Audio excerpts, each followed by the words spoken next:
시간에는 대입에 유리하다고 잘못 알려진 학교 활동들에 대해서 한번 알아보겠습니다. 많은 질문들이 올라왔던 내용들이에요. 이런 내용들이 쭉 올라왔었어요. 첫 번째, 어떤 동아리가 유리한가요? 어떤 동아리 해야 될 것 같아요? 대학 갈 때 유리한 거겠죠, 그죠? 근데 대학 갈 때 동아리라는 건 기본적으로 학교 활동이고 교과 활동이에요. 교과 활동성에서 동아리가 이루어져야 되고, 그러면 열심히 한다는 게 기본 전제가 깔려져야 되는 거지. 대학을 가기 위해서 어떤 동아리를 하겠다 이런 건 중요하지 않은 것 같아요. 동아리를 볼 때 꼭 어느 학과를 갈 때 이 동아리 안 했으면 안 돼 이런 건 없어요. 예를 들면 경제학과 가려면 반드시 경제 동아리 해야 된다. 생명공학 갈 때 반드시 생물학 동아리 해야 된다. 이런 게 아니고 그냥 자신이 원하는 동아리를 열심히 한 그 자체 활동으로 충분히 대학에 어필할 수 있기 때문에 자기가 원하는 동아리 활동을 해주는 게 더 중요할 것 같아요. 두 번째 연결되는 건데 자율동아리는 어떤 걸 하는 것이 유리할까 이렇게 물었는데 자율동아리라고 했는데 이제 우리 이제 개정된 교육과정과 그 생활기록부 기재 요령에 따르면 자율동아리는 30자만 적을 수 있어요. 정규 동아리는 500자를 적을 수 있는 반면에 자율동아리는 30자예요. 그럼 정규 동아리하고 자율동아리 중에 어떤 게 유리할까요? 어떤 게 더 중요할까요? 당연히 정규 동아리가 유리할 수밖에 없죠. 자율동아리 30자란 무슨 동아리에 몇 명이 몇 시간 했어요. 이걸로 하면 끝이에요. 그걸 가지고 빛나게 할 수 있는 거 아니니까 지금 이제 학생부 종합전형을 준비하게 된다면 학교 생활, 교육과정 속에서 어떤 거를 열심히 했는가가 중요하기 때문에 교육과정 속에서 하는 동아리 활동은 자율동아리 활동이 아니고 정규동아리이기 때문에 정규동아리를 더 열심히 하는 게 좋을 것 같고 자율동아리는 하나만 쓸 수 있고 30자까지밖에 안 들어간다는 거. 제목밖에 없기 때문에 정규동아리에 초점을 맞춰서 하고 원하는 자율동아리, 뭐 동아리 내용이 있다면 그걸 정규동아리화 만들어서 선생님이나 부탁을 해서 동아리 활동하는 게 더 좋을 것 같아요. 그 다음에 학급 임원은 계속해야 하는지 이렇게 물었는데 학급 임원 반장을 이야기하는 것 같아요. 한 학년의 반장은 보통 8반장 8명, 3년이면 24명, 전국의 고등학교 2,000개. 그러면 약 4만 8천 명, 근 5만 명의 반장이 있어요. 그럼 나는 반장 한번 했어요 하고 어느 대학에 딱 낸다면 그 대학은 반장이 너무나 흔한 거예요. 그럼 반장만 했다고 나의 리더십을 보여줄 수 있다. 그건 착각이에요. 어떤 반장이었는가, 어떤 활동을 해왔는가, 어떤 리더십을 보여줬는가가 더 중요한 거기 때문에 꼭 반장이 아니라도 동아리 회장이 될 수도 있고 아니면 어떤 팀별 수업할 때 그걸 리더를 했다면 그걸 리더십을 보여줄 수도 있고 그래서 내가 어떠한 리더였고 어떤 리더십을 보여줄 수 있는가 그런 활동이 무엇이었는가 그게 더 중요한 거지 반드시 반장이 중요할 필요는 없어요. 전교 학생회장도 전국으로 따지면 2,000명이나 돼요. 그렇기 때문에 회장이든 반장이든 그게 중요한 게 아니고 어떤 회장이었는가가 더 어떤 반장이었는가 어떤 동아리장이었는가가 더 중요할 것 같아요. 봉사활동은 많이 할수록 좋나요? 이렇게 했는데 어떤 학부모님이 한 2달 전에 물었어요. 봉사활동 400시간 했는데 대학 갈 때 유리할까요? 라고 물었어요. 봉사활동 400시간 하려면 하루에 최대 봉사활동이 보통 4시간이니까 100일 동안 봉사활동을 했어야 될 건데 그럼 이 아이는 공부는 언제 했을까?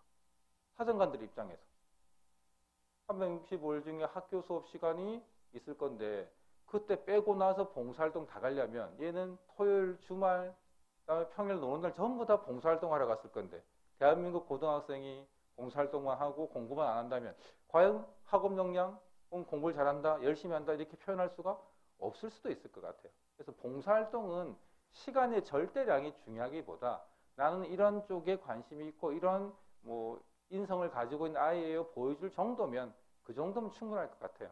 그리고 아마 이제 중학교 2학년, 중3 학생들부터는 외부 봉사활동 자체가 아예 빠져버려요. 학교 안에서만. 그만큼 봉사활동이 엄청나게 중요하다 할 수는 없을 것 같고 지금 고3 같은 경우에는 봉사 특기 사항이 500자가 쓸 수 있지만 1학년, 2학년은 봉사 특기 사항 500자도 쓸 수가 없어요. 그냥 어떤 봉사활동 몇 시간 했다밖에 안 나오기 때문에 봉사 시간이 엄청나게 중요하다 할 수는 없어요. 책을 얼마나 많이 읽어야 하나요? 이렇게 했어요. 책 읽는 건 중요하지만 아까 마찬가지로 책을 많이 읽다 보면 또 교과 활동의 지장을 받을 수도 있겠죠. 가장 중요한 건 고등학생에서는 학교에서 교과 수업을 많이 열심히 듣고 그걸 통해서 내가 지적 호기심을 표현해내고 더 알아가는 게 중요할 것 같아요. 학교 수업 시간에 열심히 학업 활동을 해보고 선생님 수업을 들어보고 궁금한 게 있다면 그 지적 호기심을 해결하기 위해서 다양한 책들을 읽어보는 거. 그게 더 중요할 것 같고 책의 절대량은 중요하지 않을 것 같아요. 교과와 연계된 독서 활동. 이게 좀 더 중요하지 않을까 그렇게 보여요. 그다음에 진로가 확실히 정해지지 않은 경우에 공부나 학교 생활을 어떻게 해야 될까? 고등학교 1학년이 진로가 벌써 정해진 학생들 그렇게 많지 않을 것 같아요.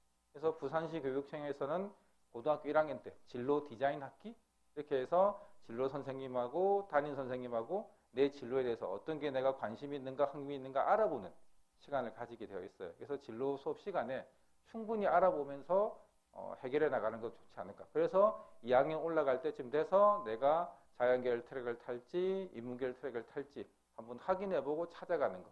그런 게 중요하고 1학년 때는 어쨌든 다양한 학교 활동을 경험해보고 그중에서 어떤 게 내 적성과 흥미에 더 맞는가를 찾아가는 시기이면 될 것 같아요. 그 다음에 2학년 올라간다면 이제 찾아보고 본격적으로 거기에서 집중해서 수업해보고 공부해보고 활동해보고 이렇게 하면 될 것 같아요. 진로 희망은 언제까지 정해야 되는가 했는데 진로 활동이 이제 생활기록부가 바뀌면서 진로 활동은 적히긴 하지만 상급학교 진학, 대학교 갈 때는 보여지지가 않아요. 그래서 반드시 적혀야 되는 건 아니고 그래서 의무감으로 뭐를 정해야 될 필요는 전혀 없을 것 같고 그냥 내가 아까 위에 진로와 마찬가지로 어떤 진로를 가지게 될 것인가 어떤 희망을 가지고 있는가를 찾아가는 시기이기만 하면 될 거고 그런 걸 내면화해 주면 될 것 같아요. 그 외에는 특별한 건 없을 것 같아요. 혹시 뭐 다른 질문 같은 거 있어요? 그리고 진로 수업 시간이 있을 거니까 아마 진로 선생님이 다양한 뭐 교재라든가 인터넷이라든가 활동을 보면서 이런 걸 소개를 시켜 주실 거고 그럼 그렇게 관심이 있다면 진로 상담을 상담도 한번 해보고 그리고 또 해결이 안 됐으면 내가 책 같은 것도 찾아보고 선생님한테 질문도 해가면서 내가 어디에 더 관심이 있는가 그 다음에 이런 것들이 어떤 내용인가 찾아가고 그래서 이걸 하고 싶다는 걸 좀 찾아가는 것 초점을 맞춰가는 게 좀 내면화 이렇게 안 될까? 뭐 축구부나 볼링, 뭐 농구부 같은 거에서도 보여줄 수 있는 역량이 있지 않을까? 축구부에서 팀워크라든가 조직력이라든가 리더십 이런 것도 보여줄 수 있겠지. 꼭 동아리 활동이 내 전공과 맞는 걸 내서 내 적성이 뭐다라는 걸 보여줄 필요는 없지. 내가 이 동아리 활동으로 나의 어떤 능력을 보여줄 건가 더 중요할 수도 있지 않을까. 이걸 볼게요. 선생님이 이제 보여주고 싶은 건 뭐냐면 이거예요. 이게 이제 우리가 고등학교를 올라가게 되면 해야 할 활동들일 건데 가장 중요한 건 교과 활동. 우리가 수업 시간이 34시간 있으면 30시간이 수업 교과 활동이에요. 그럼 교과 활동이 제일 중요하겠지. 그리고 교과 활동을 열심히 했으면 선생님들이 써주게 될 거예요. 아마 수업을 한 10과목 들을 거고 그럼 선생님들이 국어나 수학, 영어는 한 두세 분 들어올 수 있기 때문에 13분의 교과 선생님들이 들어올 거예요. 그러면 우리 학생이 교과 수업을 할 때 열심히 했는가를 관찰하고 그걸 써주시겠죠. 그 써주시는 게 뭐냐면 세분 능력 및 특기사항. 그러면 내가 교과 수업 시간에 나의 지적 호기심과 노력들을 보여주면 이렇게 적혀지겠죠. 그죠? 그 다음에 위에 있는 이런 것들은 뭐냐면 나머지 4시간 동안에 나오는 거예요. 수업 시간에 열심히 했던 것들을 독서, 진로, 봉사, 동아리 이런 것들에서도 표출을 해내는 거예요. 아까 봤지만 어느 하나만 탁 튀어나게 열심히 했다고 해서 되는 게 아니에요. 다 유기적 관계 속에서 다 평가를 해주는 거예요. 수상도, 자율도, 동아리도, 봉사도, 진로도, 독서도 다 누군가가 평가를 해줄 거예요. 그 누군가가 누구지? 선생님이 수업 시간에 평가를 해주고 나머지 4시간도 선생님들이 평가를 열심히 해주실 거기 때문에 학생이 학교 활동을 열심히 해주면 그 평가는 선생님들이 잘 해주실 거예요. 그럼 내가 내 활동을 골고루 균형 열심히 한다 라고는 마음만 가지고 학교 생활을 하면 좋은 결과가 있지 않을까. 학교 동아리는 내가 이제 가고자 하는 학교가 있을까? 입학한 학교가 있을 거다, 그죠? 입학한 학교의 홈페이지에 들어가 보면 홈페이지 어딘가 학교 알림이라는 데가 있어. 거기에 들어가서 클릭해보면 그 학교의 각종 안내사항들이 다 나올 거고 혹시나 또 교육계획서를 찾아보면 그 계획서 안에 그 학교의 동아리가 어떤 것들이 있는가 쭉 다 나와 있어요. 만약에 마음에 드는 동아리가 없다면 학생들 뜻을 모아서 또 선생님하고 의논해서 동아리를 직접 만들 수도 있고 선생님 눈에 좋게 보이려면 수업을 열심히 듣는 거죠. 아까 또 말했지만 고등학교 학교 활동 34시간 중에 30시간은 수업이에요. 이 수업 시간에 열심히 해야지. 이런 글자를 적힐 때 예를 들면 우리가 대학을 가기 위해서라고만 한정 짓는다면 선생님이 아까 13분이나 들어오신댔잖아. 13분 곱하기 500자 하면 6,500자잖아요. 6,500자로 학생을 평가할 건데 그럼 수업이 제일 중요한 거지. 수업 시간 열심히 하는 게 제일 좋은 학생이고 제일 좋은 평가를 받을 수 있는 학생이에요. 그리고 아마 우리 고등학교에서는 중학교도 마찬가지겠지만 과정평가가 40% 있잖아. 그래서 선생님 과정평가 내줬을 때 협동학습도 하고 팀별 학습도 하고 찾아보기도 하고 발표도 열심히 다 하고 그러면 그게 이제 세부능력 특기사항이에요. 우리 학생은 뭐 협동 능력도 뛰어나고 발표도 잘하고 관찰력과 발표력도 뛰어납니다라고 이렇게 적어주시면 그게 이제 좋은 평가를 받는 거지. 우리 학생은 착한 학생이에요. 이렇게 적으면 그게 의미 없는 걸 수도 있죠. 교내 대회. 우리 학생들은 이제 교내 대회를 하게 되면 상을 받을 수도 있잖아. 그치? 만약에 수상을 하게 되면 무슨 상을 받았습니다는 생활기록에 적혀. 근데 다른 데 어디에도 안 적혀요. 그리고 만약 대회 나가 상을 못 받았잖아. 그럼 상을 못 받으면 수상란에도 당연히 없지. 상을 못 받았으니까. 그리고 다른 데도 안 적혀요. 그리고 우리 학생들이 대학을 많이 갈 때는 상을 1학기 때 10개 받았다. 그래도 하나밖에 등록이 안 돼. 대학에는. 대학 갈 때 그 서류에는. 그래서 상을 많이 받는 데가 중요한 게 아니고 내가 관심 있고 흥미 있고 얼마나 노력을 하는 분야에서 상을 받는 게 어쩌면 유의미할 수 있겠지. 절대량이 중요하지 않아요. 이유는 대학 갈 때 상은 하나밖에 안 올라가. 근데 그런 상을 받기 위해서 하는 노력보다 수업 시간에 활동이나 공부하는 데 노력하는 게 좋지 않을까? 상을 받을 수도 있고 안 받을 수도 있는데 내가 A라는 상을 받고 싶은데 이 상을 받았다면 다른 상은 큰 의미도 없을 수 있고 그 시간에 오히려 공부나 학업적 노력을 더 해주는 게 더 좋은 평가를 받을 수도 있을 것 같은데 상은 어쨌든 한 학기에 하나밖에 안 올라가요. 그래서 2개, 3개, 4개가 필요 없기 때문에 큰 의미고 그 다음에 고등학교 요즘 추세는 상을 하나밖에 못 올리기 때문에 다른 아이들이 막 어떤 특정한 아이가 상을 막 독식해버리면 다른 아이들이 열심히 참관했지만 아무것도 안 적히잖아. 그러니까 오히려 상을 좀 없애고 활동을 더 자율활동이나 수업, 세부능력 특기사항에 녹아낼 수 있는 그런 방안을 모색하려고 하는 것 같아요. 그래서 대회라는 표현을 잘 안 쓰고 무슨 체험 날, 무슨 뭐 영어 말하기 축제 이런 식으로 좀 가는 학교들도 많아. 상을 없애는 추세. 1학년, 2학년들은 특히. 학교 동아리를 찾으려면 아무 데서나 학교 알림이를 치시고 들어오셔서 학교 알림이 들어오시고 그다음에 검색하고 싶은 학교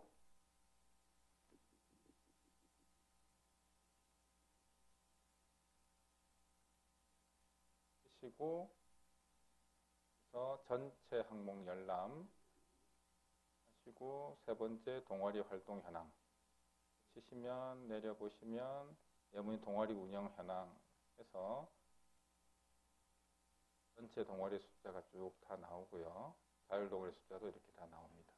그 다음에 동아리 운영 계획서를 열어보시면 이 동아리들이 어떤 내용들을 가지고 동아리를 운영하는가에 대해서 간단하게 나와 있으니까 입학하셔서 어떤 동아리를 할 건가 알림에 들어가서 동네 여자 고등학교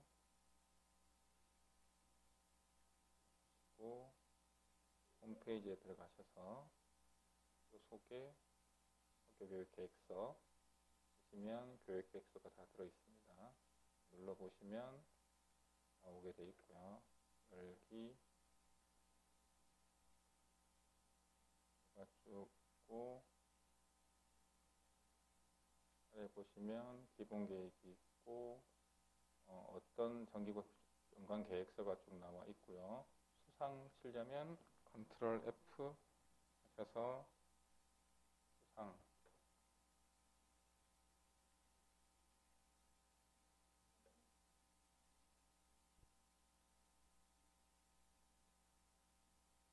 하면 교내상 시상 계획에 대해서 이렇게 쭉 다 나와 있는 걸 아실 수가 있습니다.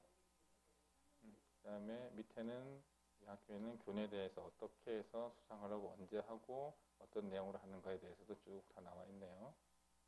네, 나와 있어서 검색을 보셔도 될 것 같습니다.